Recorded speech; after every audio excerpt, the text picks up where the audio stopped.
Chloé, bienvenue sur ma chaîne Ma Routine Budget. Ici on parle économie, gestion des papiers avec le système des enveloppes. Donc si ces sujets t'intéressent, n'hésite pas à t'abonner et à cocher la petite cloche de notification pour être toujours au courant de mes nouvelles vidéos. Aujourd'hui, je voulais te parler des principales catégories et l'intérêt de les créer, de les mettre en place pour avoir une très bonne gestion de son budget. Alors, c'est parti. Alors, quand on parle de catégories, on se dit déjà, oui, mais c'est quoi les catégories? Et souvent, avec le système des enveloppes, j'entends dire, mais oui, mais je fais quelle catégorie? Donc, on a toute notre vie à nous, qui est différente de la voisine, de la copine, etc.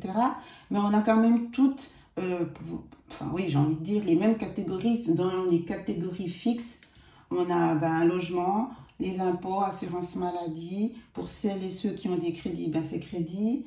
Voilà, les transports, la voiture, ou tout, voilà. Donc, que ça soit même transport public, ça reste un déplacement, donc un transport qui fait partie des charges fixes.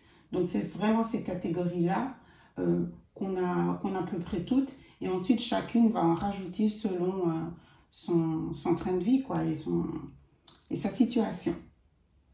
Donc, on a d'abord le gros bloc, c'est les charges fixes.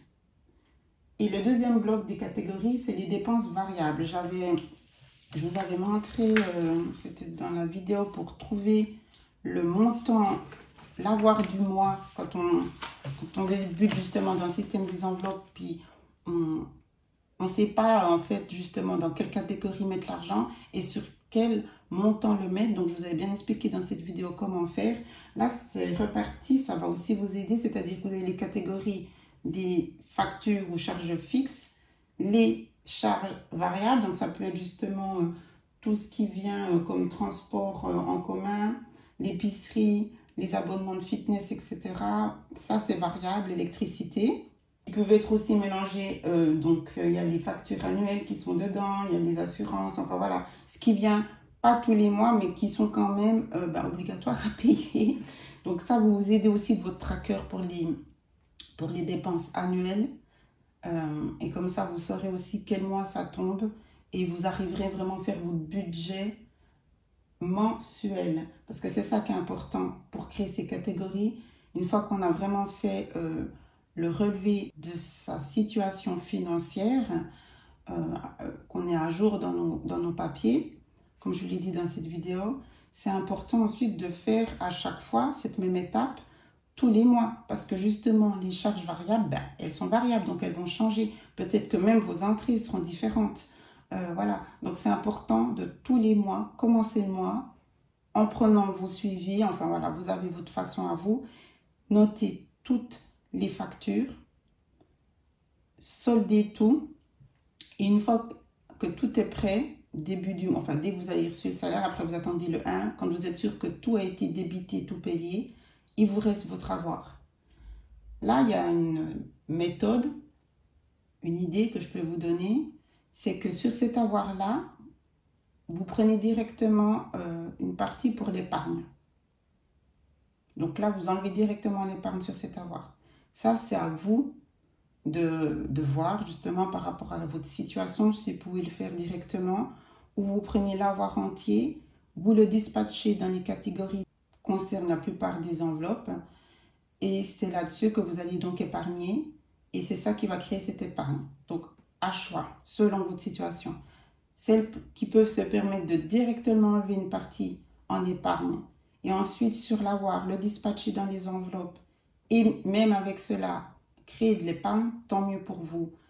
Vous faites vraiment comme la situation le permet au début, elle va évoluer en mieux, donc pas trop de pression non plus. Mais c'est vrai que parfois, c'est vraiment bien d'enlever directement la partie pour l'épargne, sur l'avoir disponible. Je vais vous donner un petit peu des chiffres que j'ai relevés. Après, voilà, rien n'est figé dans le marbre. Et encore une fois, vous faites comme vous pouvez, mais ça peut aussi vous aider à vous donner des informations pour voir où c'est que ça coince.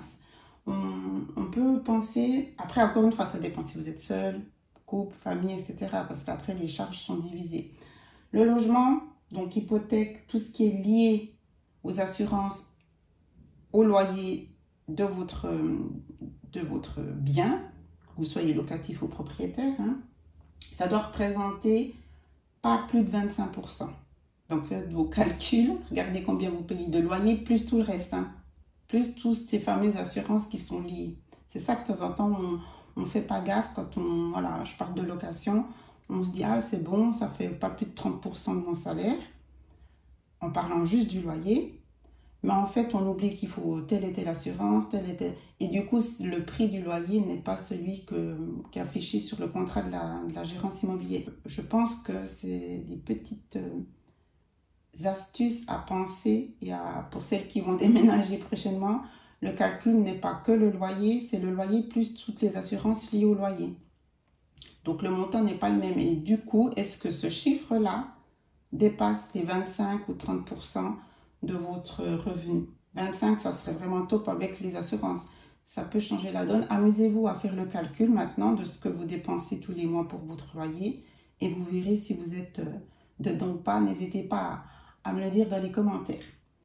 Ensuite, on a la nourriture. Donc, c'est en 10 et 15% du revenu mensuel. Encore une fois, ça varie vraiment par rapport à votre situation. Vous êtes seul, vous avez des enfants, combien d'enfants, enfin voilà, vous avez compris. Il faut aussi être un peu cohérente, hein. Mais en faisant le relevé des 3 derniers mois, comme je vous ai expliqué dans la vidéo, pour trouver le bon montant, enfin le bon montant, l'avoir disponible réel, justement, et pas celui qu'on souhaiterait avoir, mais le réel.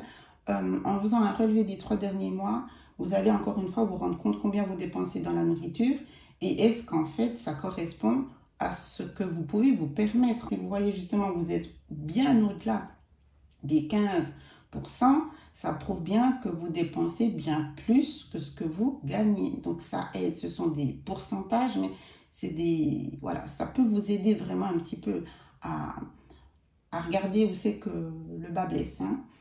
Ensuite, pour tout ce qui est les déplacements, on ne va pas revenir sur le sujet qui fâche des augmentations au niveau de la pompe. Là, j'ai envie de vous dire, on n'a pas le choix, hein, mais dans l'idée, c'était aussi dans les 10%. Mais voilà, c'est des choses qu'on ne peut pas toujours contrôler nous-mêmes. On ne va pas s'étaler là-dessus. Pensez au covoiturage. Voilà, tout d'un coup, vous pouvez aussi vous organiser différemment.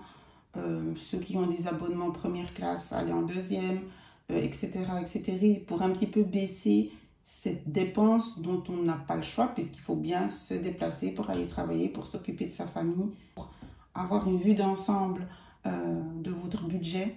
Ce chiffre peut être intéressant. Voilà, pour les autres assurances aussi, c'est toujours entre 10 et 15. Je le répète, ça dépend de votre situation. Il y a assez d'assurances différentes. Essayez un petit peu de vous faire le bloc le plus important. Il faut vraiment que votre entrée d'argent, les grosses catégories ne soient pas disproportionnées en pourcentage. C'est franchement ça l'idée. Maintenant, pour faire vraiment les économies, on va dire les dépenses plaisir. Donc, c'est les petits cadeaux, les magazines, les abonnements, les soins beauté, enfin le shopping, même l'abonnement fitness. On peut faire le sport maintenant à la maison grâce à d'autres youtubeuses ou aller courir dans la forêt, ça coûte moins cher. Donc, bref, voilà, vous avez compris. Les divertissements, voilà, c'est toutes les petites sorties, café, restaurant, vacances, cinéma. Chacune sa vie, toilettage pour chien, voilà, toutes les petites choses qui évidemment, c'est plaisant, mais ça peut vraiment être évité ou se réduire au max. Ces dépenses-là doivent représenter 10%. Donc là aussi, amusez-vous à faire le calcul et regardez à combien de pourcents vous êtes dans ces fameuses dépenses dites non essentielles, dites plaisir. Ça m'intéresse. Dites, voilà, regardez et faites un check-up, une analyse vraiment honnête et concrète de votre situation financière. C'est vraiment positif pour la suite, pour l'évolution, hein. Si vous êtes là à écouter cette vidéo, c'est que vous avez l'envie de retrouver une gestion financière et aller dans un ça va aller mieux pour votre routine budget. Donc voilà, vous avez déjà une belle vue d'ensemble de ces fameuses catégories. Toutes celles-ci, vous pouvez donc les faire en enveloppe, même encore les subdiviser, école, cantine, courses d'école, etc. Donc chaque bloc de catégorie Vous pouvez vraiment faire des enveloppes pour bien détailler chaque montant que vous aimeriez mettre, selon, encore une fois, le bon pourcentage.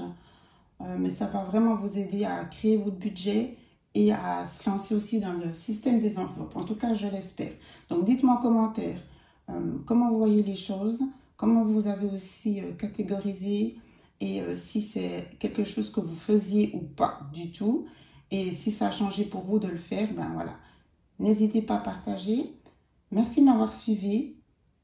N'oubliez pas de vous abonner. Je vous embrasse. Ciao, ciao.